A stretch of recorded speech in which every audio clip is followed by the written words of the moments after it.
Hello, everybody. Good afternoon. Sorry for the delay. My sound was just being a little crazy again.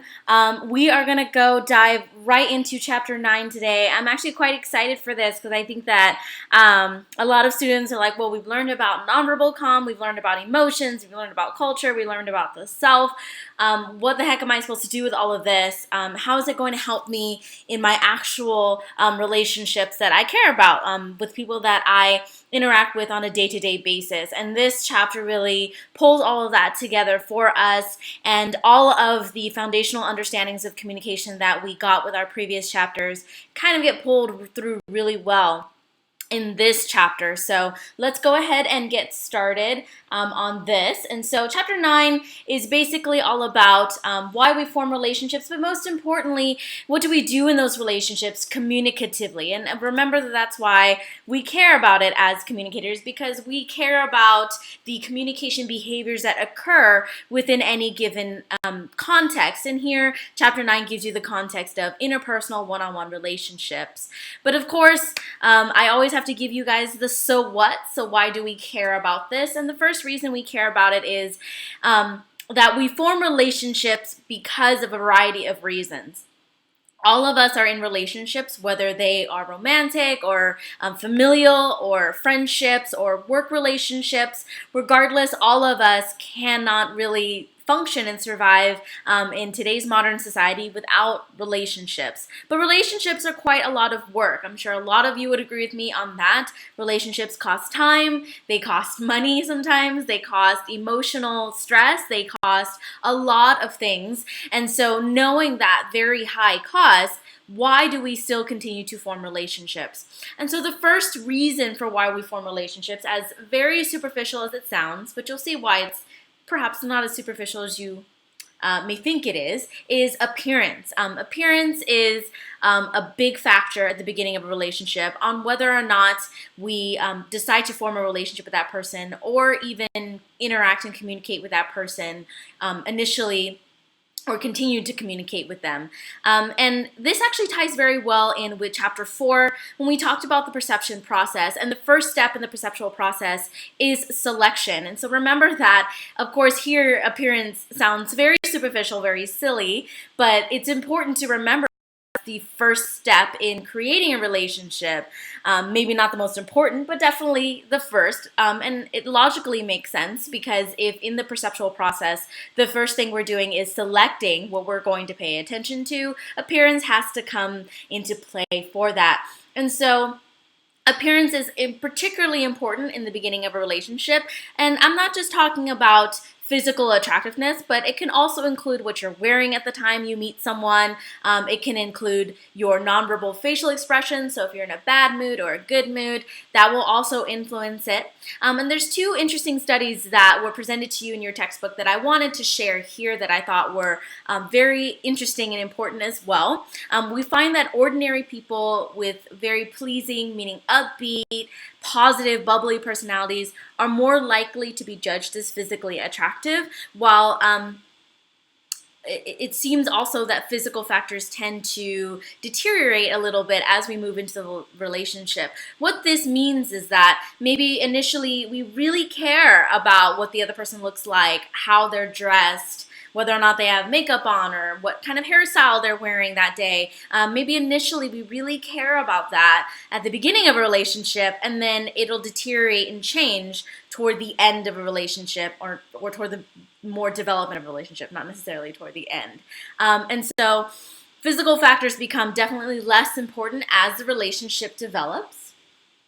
And so once we kind of get past the appearance, we get past all of that, what are other more in-depth reasons for us to engage in relationships with people? And so the first step to that is called the Similarity Thesis. And so this is another theoretical lens on why we enter into relationships, why we even take that leap to begin with. And so the Similarity Thesis pretty much is exactly what it is named. So thank goodness for the researchers that did that. It's a lot easier to remember. And it basically states that we form relationships with people that we perceive to have, and the keyword is perceive, have similarities to us. Why? First reason, similarities are validating. If that sounds familiar to you, that is straight from chapter 3. Remember, the self-concept loves to see itself replicated, to see itself validated. And so it would make sense that you would go and seek a person with whom you have, at least at first, similarities. It also enables us to make fairly accurate predictions about the other person and their behavior. So if I meet someone who is from the same culture as me, grew up in the same area as me, speaks the same language as me, has all those similarities with me, it's a lot easier for me to navigate this relationship because I'm not struggling with intercultural conflict. I'm not struggling with language barriers, and I'm not struggling with anything that would change geographically due to co-culture.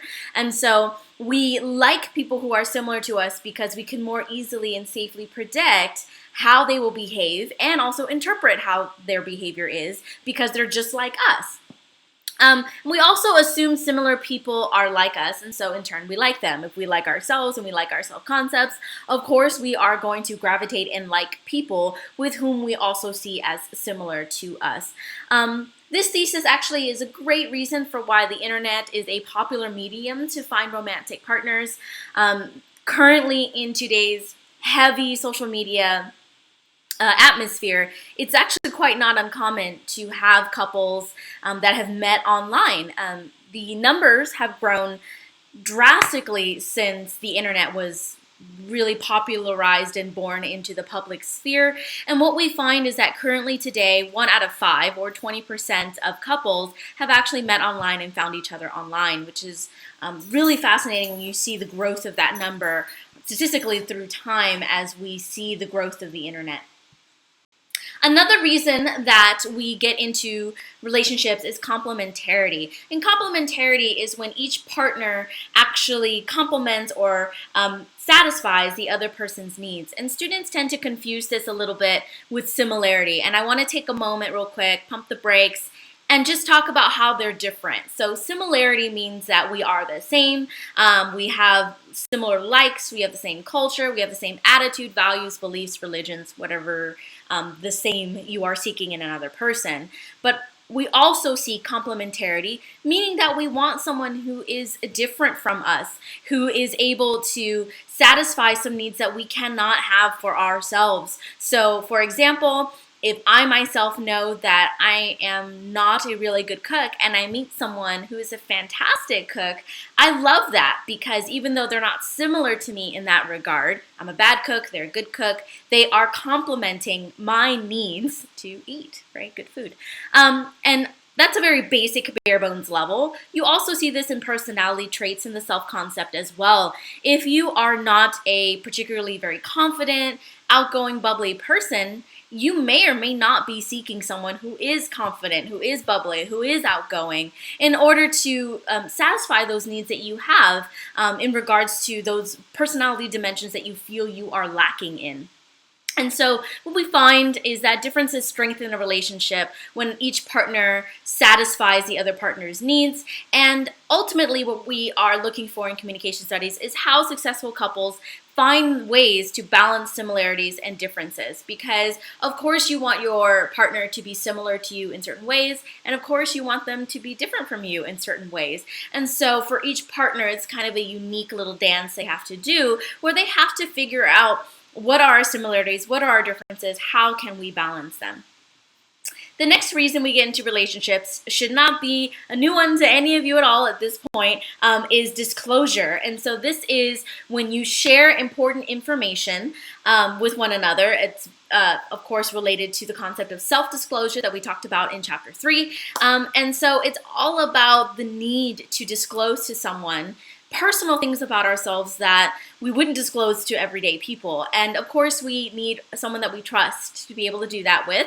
And so it makes sense that we would get into a relationship with someone with whom we feel we can self-disclose with. The one thing I want to note here is that reciprocity is key to satisfying disclosure. What that statement means is that the other person, if they self-disclose to you, you yourself also have to have the opportunity to self-disclose to them as well. The reciprocity, or having both partners self-disclose, is incredibly important. You cannot have a relationship where only one individual spends all their time self-disclosing and the other one does not. It's very, very important that all couples are able to share in that self-disclosure and be reciprocal in that activity. And the timing is important, right? So right when you first meet someone and you go on a date with them, it's incredibly uncomfortable and very inappropriate sometimes for that person to be self-disclosing to you all the things about their lives, right? Personal aspects of themselves. You might be a little freaked out, but maybe from the first date all the way to the 20th or 30th or 40th date, you feel a lot more comfortable self-disclosing. And so timing is always important, and that definitely is a throwback to chapter 6 when we learned about time as it relates to nonverbal communication and how important it is that timing is always taken into account when we are deciding on any communicative behavior that we are engaging in. So it's very appropriate, like I said, to self-disclose when you have spent a lot of time together, but not as appropriate at the beginning of a relationship. It's also important to disclose at the right time. So for example, if you are celebrating an anniversary, maybe it's not healthy in your relationship to self-disclose that you are personally upset with the other person, or that something that they do makes you feel like, oh, I don't know, we're going to make it. Timing is very important, because what you self-disclose and when you self-disclose it will dictate how the other person interprets it. So always remember that, because how the other person interprets it also impacts your relationship, and that's kind of the key there. That's what we care about, keeping those healthy relationships. Another theoretical lens on why we enter into relationships deals with exchange theory. And exchange theory is all about, it's also known as rewards-based relationship management. And so exchange theory is exactly that. It states to us that theoretically people will seek out those that reward them. And when I say reward, it can mean money, it can mean resources, it can mean time, it can mean a variety of things that you find to be valuable. It could mean emotional closeness is a reward, right? So the word reward here has a very wide-ranging amount of definitions based off what you decide individually is important to you. But ultimately, we seek out people that give us rewards, and we try to mitigate any costs that come along with a relationship. As I mentioned earlier, all relationships come with cost. And so because of that, we have to remember that we, according to exchange theory, want to be in a relationship where the rewards, or the outcomes that we want out of a relationship, outweigh the costs that come with it. So maybe I don't really like that my partner leaves their laundry on the floor all the time and forgets to get groceries and does all these other negative things that I really don't like, and it's a cost to me to have to do that myself.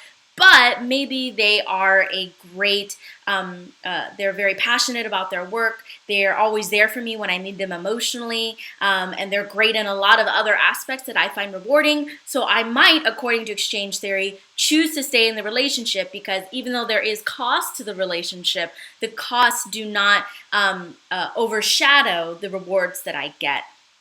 And so this is also known as a theory that is very economic in its nature, right? This kind of idea of, I'm going to look at these rewards, I'm going to look at these costs, and I'm kind of going to add and subtract and see what outcome that I want. Of course, on the other end of the spectrum, this theory states that if you are in a relationship where you feel that there's too much cost to it and not enough rewards, theoretically, exchange theory would say that you would go, you would break up, you would leave, and you would no longer engage in that relationship. And as simple as this theory sounds, and as very cold cut as it sounds, because it sounds very like, oh, that's so cold, like you would measure your relationship using this kind of economic theory, this economic lens. It actually helps us understand a lot of the reasons for why relationships continue and a lot of the reasons for why they don't continue. So one example would be relationships that are abusive. And so This is just one example. I'm not covering, of course, the wide breadth of examples that are possible with exchange theory, but this is one. And so if we take a look, for example, at women who are unfortunately victims of domestic abuse, verbal abuse, physical abuse, what have you, a lot of people who are on the sidelines, who are looking at the relationship, looking inward from a third person point of view, would say, well, why doesn't she just leave him? If he's physically abusive to her, verbally abusive to her, she should just leave. And theoretically, yeah, of course, that would make sense to us because we're looking at it from this cost perspective where, well, if he's abusive to you, that's too much of a cost, you should leave. But exchange theory goes deeper than that because we have to look at exchange theory from the perception of the people involved in the relationship. So oftentimes if you talk to women who are victims of domestic abuse and you ask them, okay, why didn't you end the relationship? Why didn't you leave? Why didn't you do this or that? They will typically respond with, well, my partner had all the finances. He had all the money. He had power over the children, right? He was threatened that he would take my children away from me. And you could tell that through those conversations that even though the cost of being in that relationship was dealing with that abuse, to them, the rewards of being able to stay with their children, to be financially stable, all of that was far more valuable than the cost of being abused. And we often see this with abusers who, in order to have control over the people that they hurt, they take the resources that they know that person needs. So they threaten, for example, to remove access from the children, to take financial or other types of equitable resources, right? Economic related resources. They even threaten to cut the person off from their social lives, their family, all of that stuff. And so to us, it seems quite simple, like, oh, if you are a victim of abuse, you could just leave the relationship. But most of the time, it's not that clear cut. And exchange theory helps us understand why it's not that clear cut. Because while the cost of abuse is very high, most of the time, these abusers also withhold a lot of rewards that the victims want to hold on to.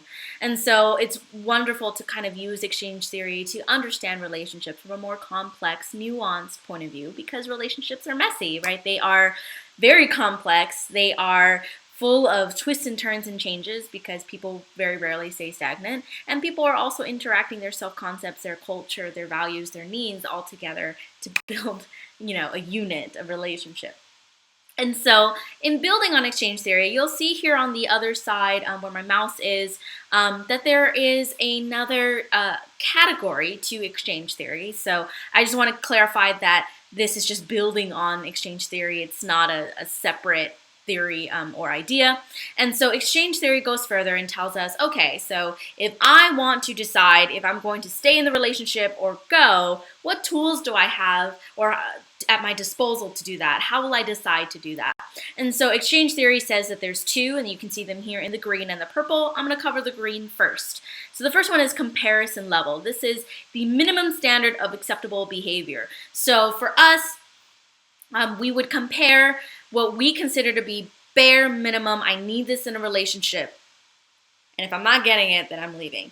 And so if you have bare minimum requirements as to what the rewards and costs for you are, and your partner is not meeting them, in theory, according to exchange theory, you will leave. You can also do comparison level of alternatives. This is when individuals compare the rewards in the relationship that they currently have with relationships that they could expect in the future or that they see modeled in other people. So in layman's terms, in regular English terms, what this means is that if you are deciding whether or not a cost in your relationship is too much or out of the ordinary or not worth it, you might go to a friend and say, hey, my partner does X, Y, and Z. Does your partner do X, Y, and Z?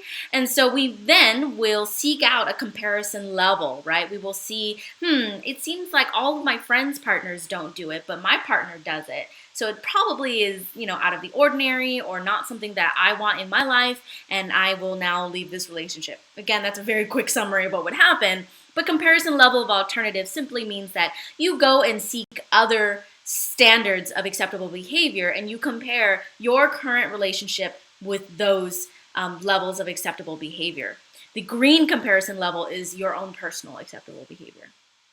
Got it? All right. So now that we've covered exchange theory, let us move right along to two other reasons for why we get into relationships. The first one is competency. Basically, in a nutshell, all that means is that we want to be around people that we see are intelligent, are talented, are capable in whatever way that we seek them to be. And we ultimately hope, of course, that those positive skills of other people will rub off on us, right? But there's an interesting kind of divide that happens with that. Studies find that we tend to be uncomfortable with those that we perceive as more competent than us, like far more competent than us. And we therefore enjoy people that are flawed because it makes us feel like, oh, this person can be just like me, right? And at a certain core level, we walk this balance between trying to find people that we see are talented, and when I say talented, I mean talented however way you seek talent. So you want someone who's intelligent, you want someone who's street smart, you want someone who's kind, you want someone who's whatever the talent that you're seeking is. And ultimately what we're looking for is a balance between that. We want someone who is very, very, who is very intelligent, but we don't want them to be too intelligent because it might challenge our sense of self-concept. So it's an interesting balance that we try to strike when it comes to seeking people based off competency. Also, proximity. This is always a fascinating one because when people, if you are of the camp that is very much a believer in soulmates, proximity is definitely one that doesn't seem to match well with the idea of soulmates for whatever reason. I'm a big believer, so don't, proximity is always that one that gets me wondering a little bit. Proximity simply refers to the idea that we like to interact with people that we're around a lot more. Of course, we are generally pretty stable in the location that we choose to work and live. We don't move around every single day, every single week, generally speaking. And so we definitely become surrounded by the same type of people. And proximity theoretically states that we will become attracted to people that we frequently interact with. So theoretically, maybe the first day you come to class, you're not super attracted to anyone there, and then as you sit next to a certain someone throughout the rest of the semester, you may or may not find them actually quite attractive at the end of the semester because of your proximity, of your consistent, frequent geographical interaction. And so we also find that proximity does not limit itself to just physical space. It also can go out into the internet, into cyberspace as well. And so we find, for example, that we tend to enjoy being around people with whom we interact with frequently, even online. So it doesn't have to be something that we are someone that we're meeting face-to-face every day. For any of you, for example, who have really strong relationships with people who are long distance, so let's say you have a pen pal or a friend in a different state, but you talk to them every day, you text them every day, through theoretically the idea of proximity, you are probably really enjoying your relationship with them despite the fact that you don't see them. And so, but proximity pretty much tells us that it is very likely that you will develop strong feelings for someone with whom you interact with on a regular basis, even if you didn't initially find them attractive to begin with. That's very interesting. So, we have talked about so far the reasons for why we get into relationships. We've talked about everything from appearance to exchange theory with costs and rewards to complementarity to similarity to our previous discussion of proximity. And now we're going to move on into understanding different models of relationships. And what that refers to is we're going to try to look at relationships as they progress and as they currently are, as to see how we can measure their development, their current status, and ultimately how individuals utilize communication to maintain that relationship. And that is absolutely key, and this is why we are doing this. This is why we're spending all this time on this. The two models we will be focusing on our NAPS model and the dialectical perspective here in purple and green. And so as you are doing the readings, I really encourage you to focus on NAPS model and the dialectical perspectives. They are quite different models, and I'll go into them in just a second to kind of show you the differences between the two after I cover them. So just know ahead of time that it's almost as if you'll read NAPS model and then you'll do like a complete 180 and read a completely different model when it comes to the dialectical perspective. You might find yourself gravitating towards one or the other as well, so it's very interesting. So let's go right ahead and look at the wonderful NAPS developmental model of relational stages. And so this is it. This is a figure actually that is presented to you in your textbook as well. I put it here. I love how this looks because I think it's just so easy to read and easy to get through. And so what NAPS model does is that it takes a relationship and it puts it on a linear line. So it says your relationship started here and it may end here. And it might be somewhere in between here. And so you can see here that this red line right here is an indicator of the start and the finish of the relationship. And so I want to start by saying that NAPS model presumes that there is a start and an end to relationships and that relationships move in a linear way. And so NAPS model states that we as communicators in any given relationship have to engage in what we call relational maintenance. So you can see that there in the red. And relational maintenance refers to this idea of behaviors that are aimed at keeping relationships operating smoothly. And so relational maintenance can include communicative behaviors such as greeting your partner, verbally expressing your affection for them, non-verbally expressing it. It can also refer to acts of love, love language, such as, date night and things like that. We'll dive deeper into that when we get into the stages. So couple things I want to just set right now is before we get into these very complex stages is that NAPS model is linear. Unlike the dialectical model, there is a start and a middle and an end to this model, as you can see right here with all these different colored circles. And it depends upon relational maintenance, meaning that it presumes that in each of these stages, the individuals involved in the relationship are engaging in relational maintenance. Okay? So, as you can see here, I'm going to zoom in. This first blue right here is the coming together. You first meet. You will initiate, experiment, intensify, and integrate. Ultimately, once you bond, meaning that you decide to be a couple, you decide to stay as a couple, you stay in this green right here where you have to engage in relational maintenance, as I said, right? And then if that doesn't work out, you may start to differentiate, circumscribe, stagnate, avoid, and then ultimately break up and terminate. So now that we've kind of seen this model visually this way, let's look at each of the stages by themselves, okay? So in the first stage of NAPS model, what we get is initiation. You make contact, you talk to that person. It's an incredibly difficult stage, especially for shy people, but I think for all people, it's a little bit nerve-wracking, generally speaking, to go up to someone and start talking to them and communicate with them that you're interested in pursuing a relationship with them. But it has to get done, and this is the opening stage of all relationships.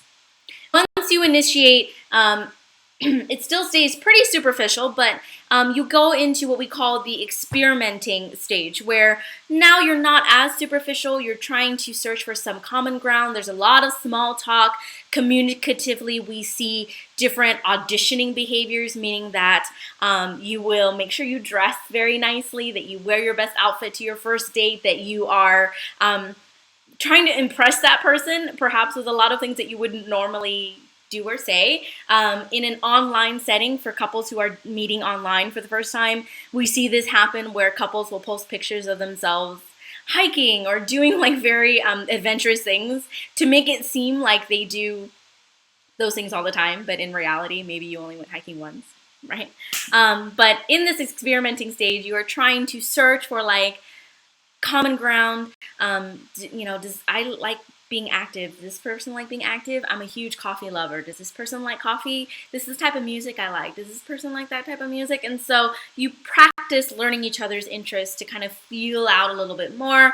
And at this point, if you feel like, I was initially, I wanted to initiate with this person. They seemed really attractive to me. And now in this experimenting stage, I'm finding out that we have nothing in common. So I'm just going to peace out. So in this stage, you can choose to just end it and not pursue it any further. Theoretically speaking, though, if you meet that person and you get a lot of small talk in and you find that you have a lot of similarities with one another, it's the first way that we start easing into relationships. And so from this experimenting stage, we get the intensifying stage. This is when you get a much more real, developed personal relationship. You see couples start to spend a lot more time together, sharing activities together. And there is a lot of excitement and euphoria. If you've ever been around a pair of friends that start dating and all they can do is just be around each other and talk, with each other and make plans with each other and talk about each other even when they're not there, this is the stage that they are in. This is the very happy-go-lucky, we are dating, we are happy, we are joyous stage. And then ultimately that stage can't last forever, right? You can't be in puppy love forever. You have to kind of make a commitment if you decide to get absolutely committed to one another. And that's when we get into integration. This is when couples decide to call it, official, whatever you want to call it. So in the intensifying stage, you may still just be dating. You might be dating exclusively, right, where you see each other, only each other, but you're not quite giving each other titles yet. You're not calling each other my partner or my boyfriend or my girlfriend or whatever title you're giving that person. There's no titles in the intensifying stage, but there are titles in the integrating stage. And this is when we start seeing individuals merge their social circles, become a social unit, and partners begin to develop what we call routines and rituals. And so things like texting you good morning or good night, before bed is a ritual. Routines like, we have to see each other every other day or every 3 days in a week or whatever the case may be is a routine. And what we get out of this integrating stage is there is a heavy sense of obligation to that person. So, maybe in the intensifying stage, we don't get... we get the happy-go-lucky puppy love, super excited. We're doing a lot of activities together. In the integrating stage, what we get is obligation. We get I think you should meet my parents. I get you should, if you're me, meet my dog, right? Things like that. And so we get a little bit more serious with it because couples start to give each other more straightforward requests. And of course, as a result, you get very heightened expectations. And that would make sense, right? The moment you start giving someone a title and calling them your boyfriend or your girlfriend or your partner, you are heightening the expectation of the behavior between you and that person. Of course, you can go Facebook official, right? Those people there's people that like to do the Facebook official thing to announce that they're together. I'm old school, so, you be in my top 8 on MySpace, all that kind of stuff. And so we see that in the integration stage, and you might be there for a while, as you're dating that person.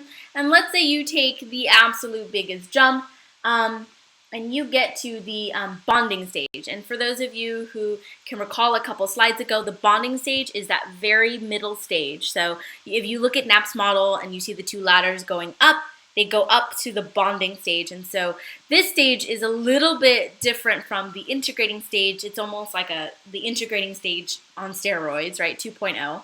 And so in the bonding stage, what we get is a symbolic public announcement or gesture to show the world, hey, we're in it. We're committed to each other. And this typically means engagement or marriage. This can also, though, mean moving in together. This can also mean some sort of written or verbal pledge. This can mean a lot of different varieties of behaviors that solidify, we're not just dating, we're soulmates, we're in it to win it, we're committed, right? Because, for example, you could be boyfriend, girlfriend, but that doesn't necessarily mean that you're bonded and that you're ready to commit to each other for a very extended period of time. And so also remember that relationships don't have to be romantic to achieve bonding. Friendships can do that as well. People back in the day would call each other their best friends, right? You're my best friend. And If you were like me in middle school, your best friend would get like a half heart necklace that said friend, and then they would have the other heart that says best. And that would be this symbolic gesture of bonding where you're telling everybody else, like, that's my best friend, back off kind of thing. And it's an important turning point. And ultimately what we get in the bonding stage is that this is where relational maintenance becomes incredibly important. So relational maintenance was that word that I mentioned a couple slides ago when I showed you the model. And Knapp says that in this stage, relational maintenance is of utmost importance. It is important in all the other stages, but much more important here because this is when you really have to work to stay in the bonding stage. You have to continuously communicate your commitment to the other person verbally, non-verbally, and through acts of love. If that doesn't happen, right? Let's say they stop spending time with you. You start kind of feeling, I don't know if I'm feeling this relationship anymore. You fall into the right side of the ladder. So that other side of the Knapp's model is where I'm starting now. And so the first step to that is differentiating.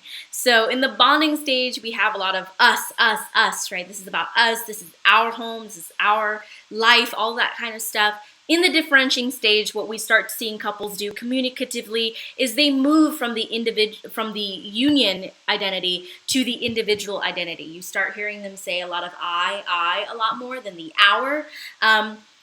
And even though this sounds very terrible, it actually is a normal part of relational maintenance, right?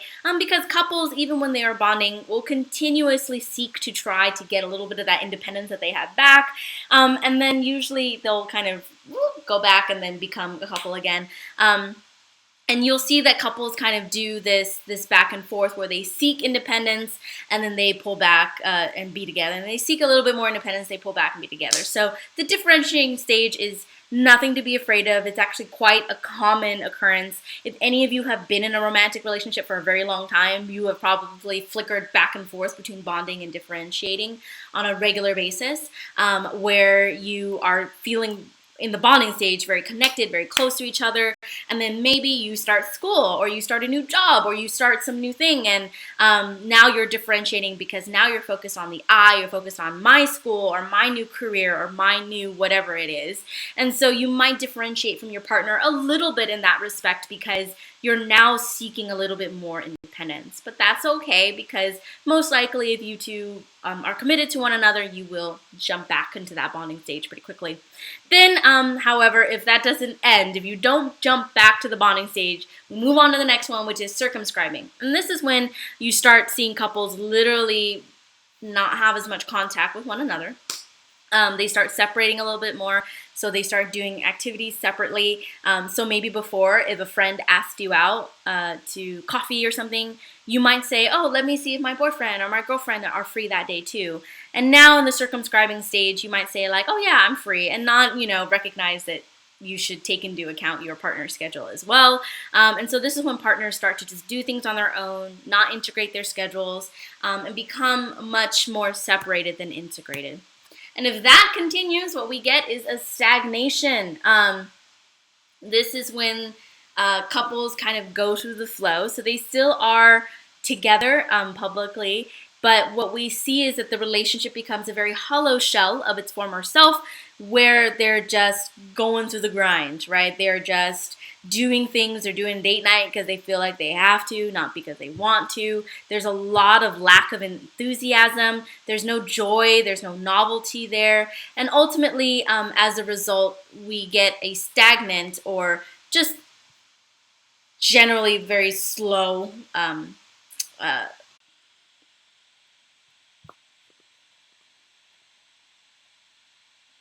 Okay, so I know I just kind of flickered in and out for a second. I'm back.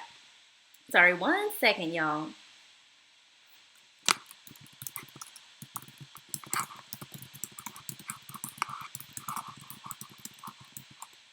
Okay, so just to make sure that was heard again, that recording was a little stopped for a second. Let me make sure I got this. So in the stagnating stage, we get these couples that going through the grind. They're just doing stuff because they feel they have to. There's not joy or enthusiasm. Ultimately, what we see is no passion in the relationship anymore. So therefore, there's no growth. And if you've ever met a couple or been in a relationship where you kind of feel like it's just very much like this, like you're together and you're not super unhappy, but you're not happy either. You don't really feel like the relationship is going anywhere. You'll even hear people say, like, I don't know where this is going. That's because they're in the stagnating stage where you just see couples just, it's like kind of almost a flat line. It's a morbid metaphor, but yes, it's just like that, where you just get a relationship that is stopped, that is no longer growing, changing, developing as relationships should.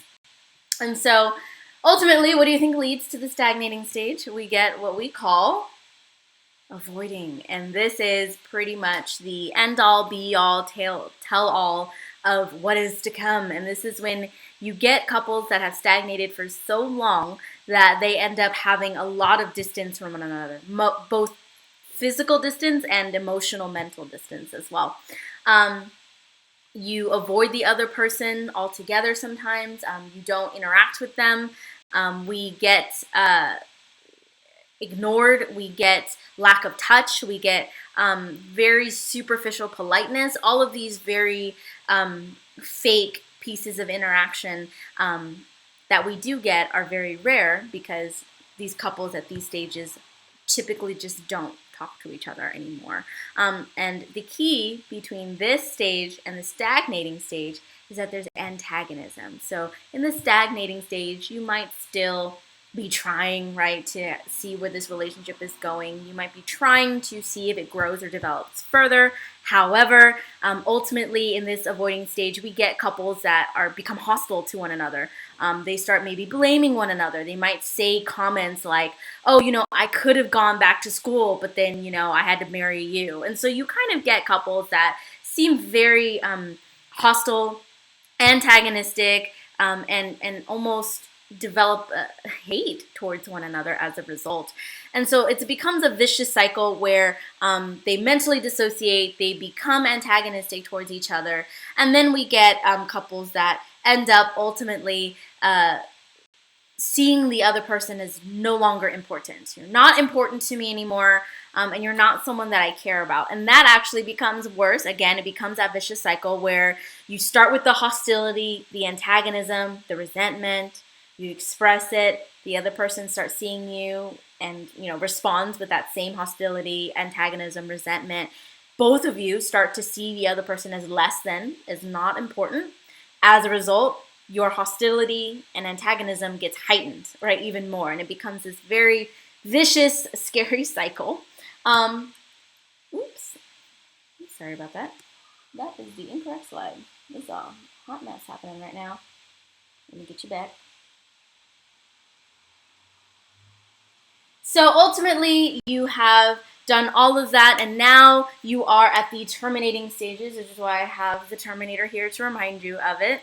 And this is when you break up. This is the official end of all that stagnating of all. Well, ultimately, we start with differentiating, circumscribing, stagnating, avoiding, and then terminating. And we see here in the termination stages, couples just end the relationship, and it can be drawn out or just a quick short thing.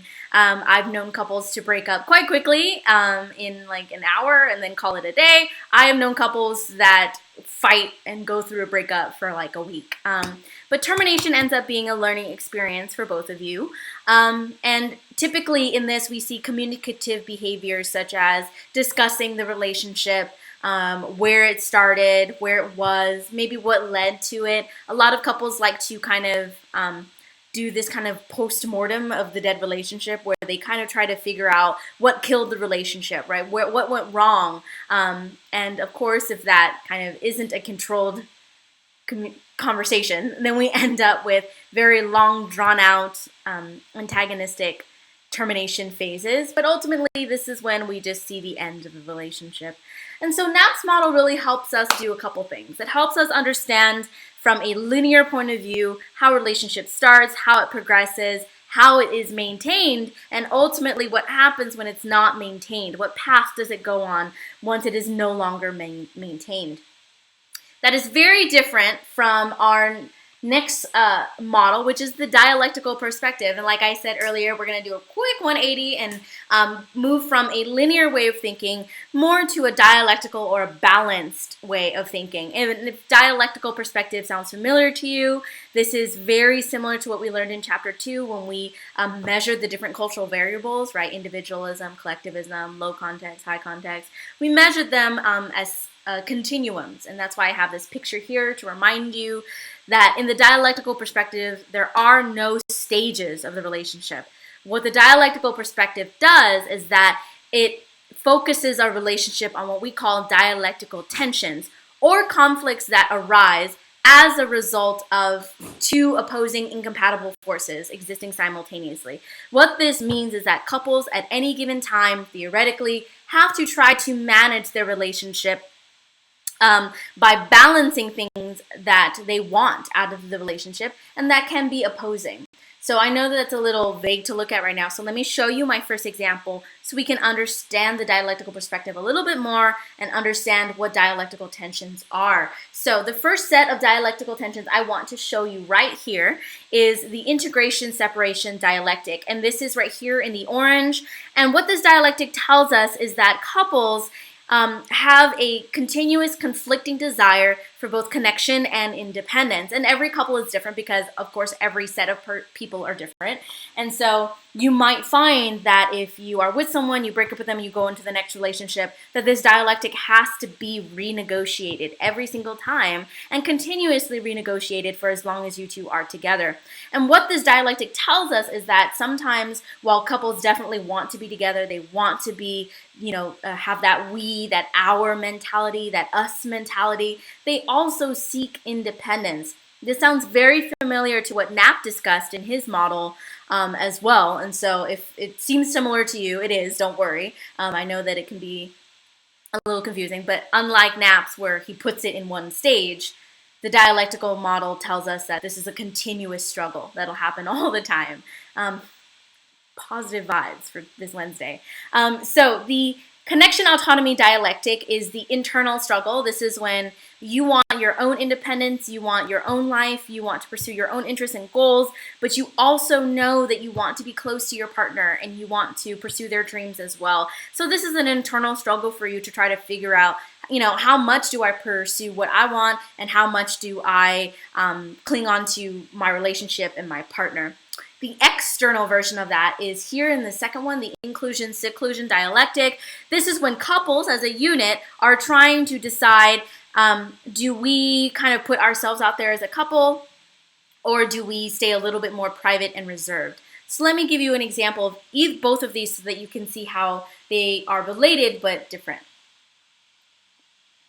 So in the connection autonomy dialectic, internally, both people in the relationship might discuss, hey, I really want to have at least one day in the week where I have me time. Is that okay? And the other person might be like, well, why do you want me time? Like, am I intruding on your space? And so that whole discussion of them trying to figure out how separated are we, how together are we, is the internal relational struggle known as the connection autonomy dialectic.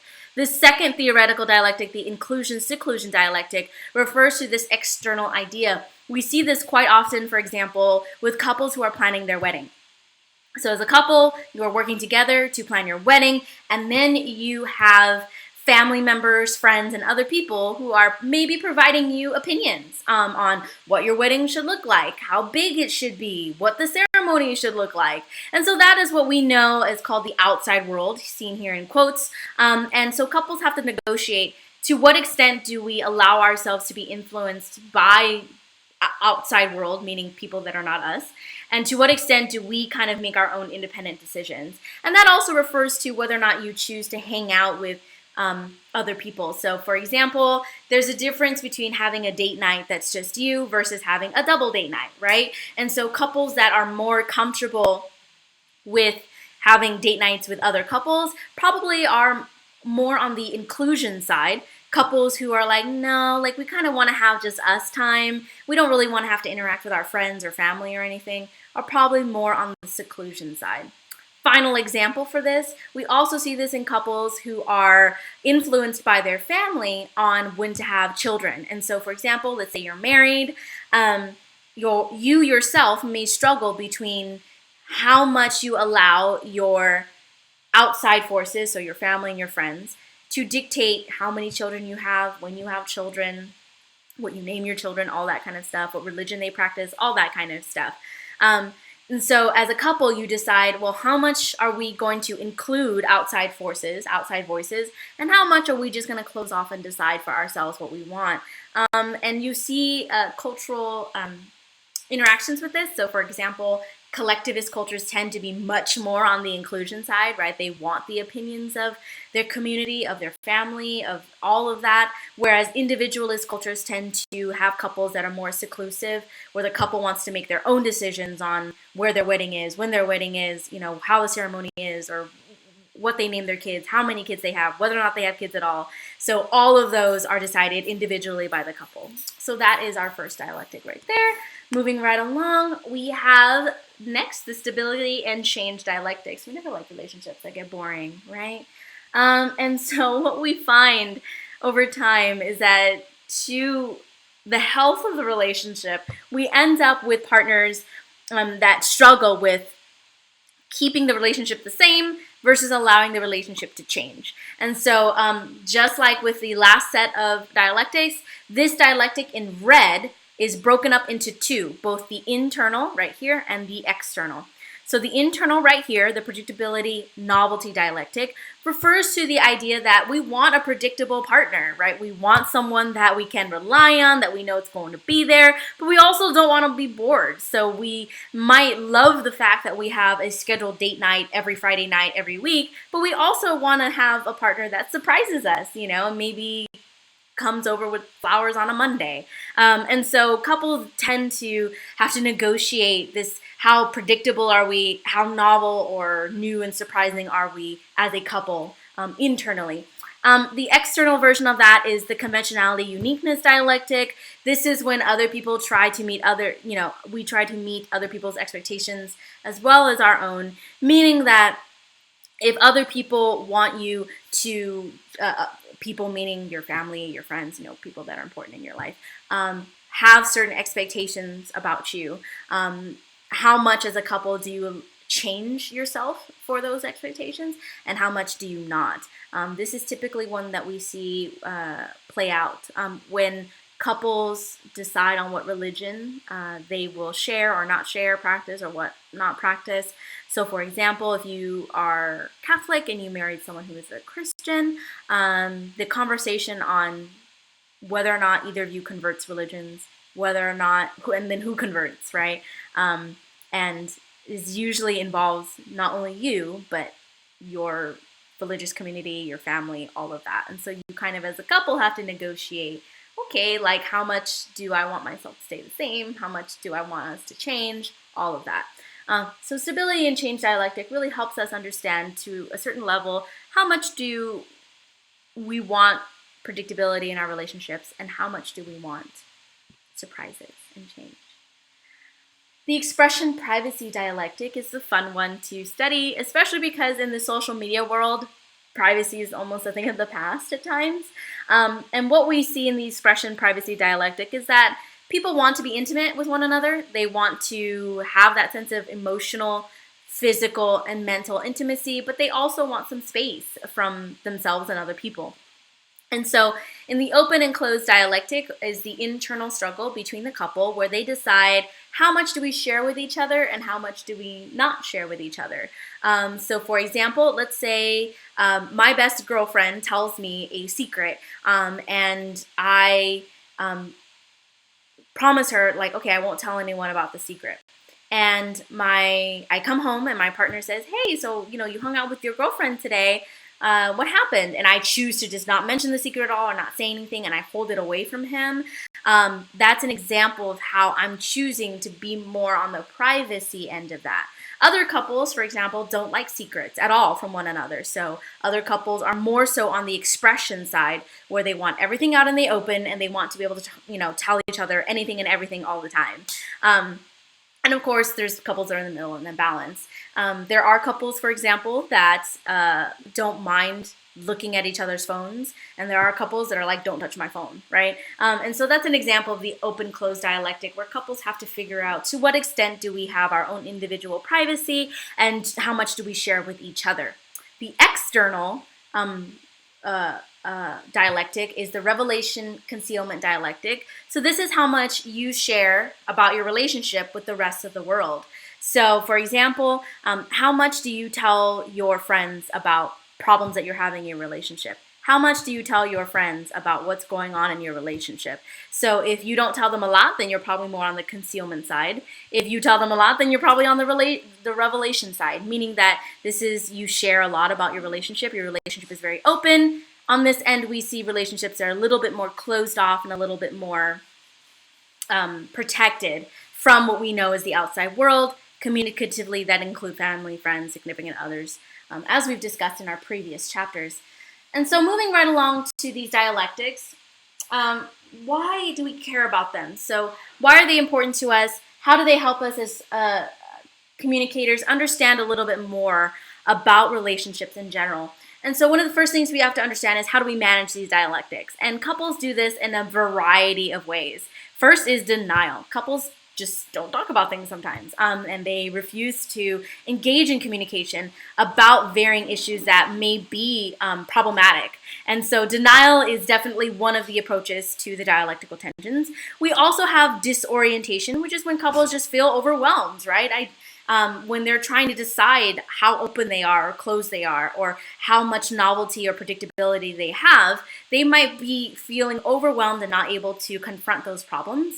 We also see couples compromise by choosing alternation, where they say, okay, so this week will be really predictable and stable, where we have our regular Friday night date night, and then next week we'll go on a ski trip to Mammoth, right, and do something unpredictable. So they might alternate where they flip both sides of the dialectic to try to seek some balance.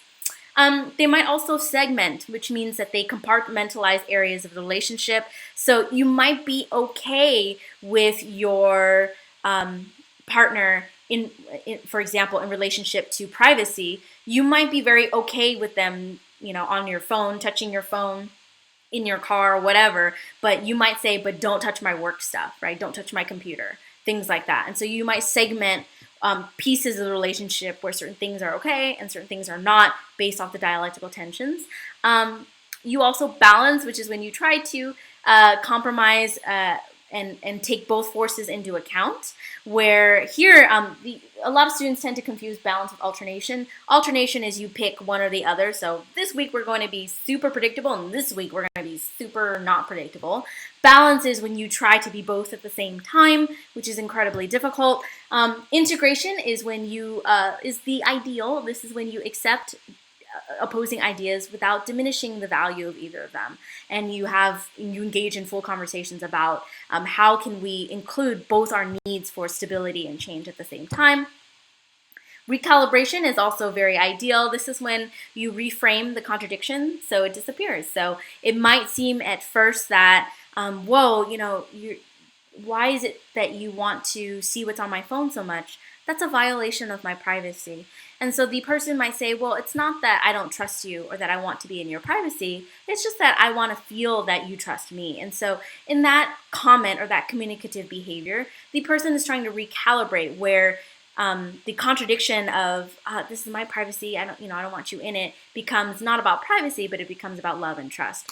Last, reaffirmation. This is when couples have to accept challenges, and you see this quite often when couples go through couple therapy, for example, where the therapist will often ask them, hey, you have to admit that this is a problem and this is a problem. You have to admit that you guys have a hard time balancing this and that. And so reaffirmation is when both couples, unlike denial, actually accept and understand that, hey, yeah, we're having some tensions, some stuff we gotta work out.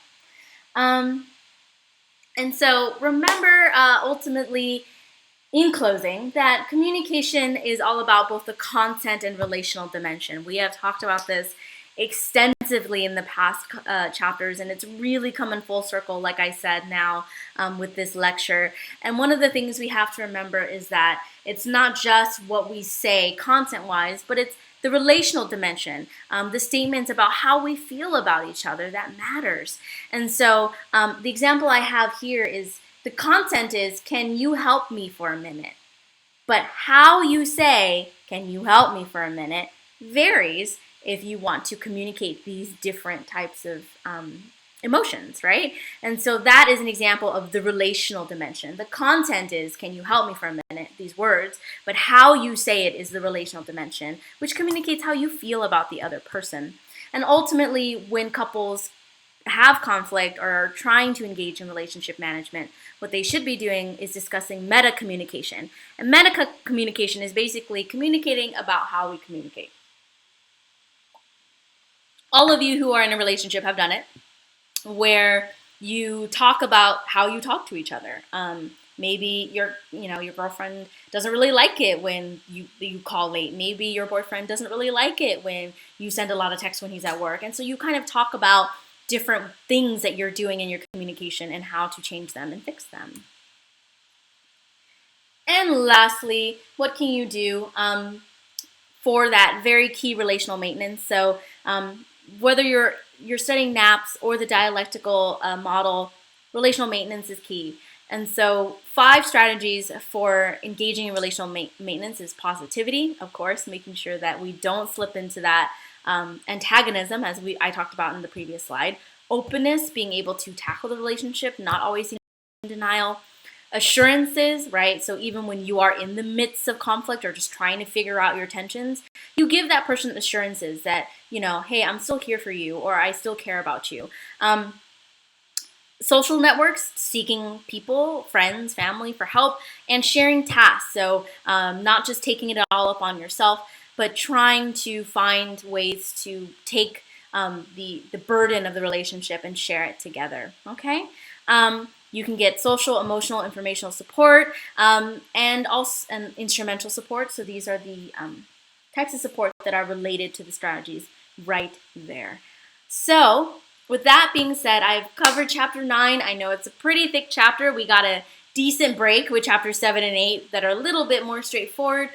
9 kind of throws a lot of models and a lot of ideas at you, but I promise you that it's so worth it to study, and it's also so worth it to kind of see how all of the things we've been learning are playing out. One of the things I want to cover and remind you today in sum is that we talked about the dynamics of interpersonal relationships. We talked about 2 models, both the NAPS model, developmental model, and the dialectical model as well of relationships. One looks at tensions, which is the dialectical model. One looks at stages of relationships. We also learned the different reasons for why we get into relationships and how they factor into our choices to stay or go. And then we learned finally about relational maintenance, why it's important regardless of whether or not you're using NAPS model or the dialectical model, and the 5 strategies for engaging in relational maintenance. So with that being said, I'm going to go ahead and throw it out for questions. I'm sorry for all the cutting in and out. I'm not quite sure why that's happening.